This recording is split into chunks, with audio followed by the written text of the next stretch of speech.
Rajiv Tiwari, news 18 Delhi. इस वक्त की बड़ी खबर आपको बता दें, अमेरिका के न्यूयॉर्क में मूसलाधार बारिश आम जिंदगी बुरी तरह से मुतासर हो गई है।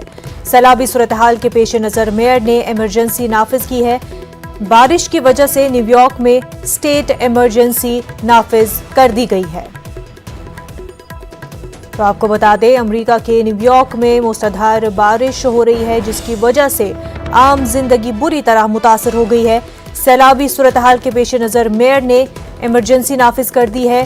तेज बारिश की वजह से न्यूयॉर्क में स्टेट इमरजेंसी मेयर की जानिब से नाफिज कर दी गई है।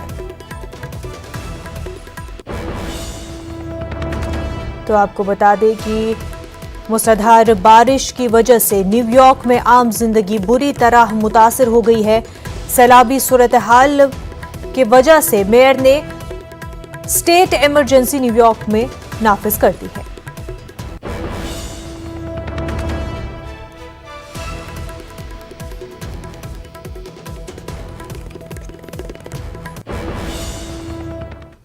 आगे बढ़ते हैं, इलाहाबाद हाईकोर्ट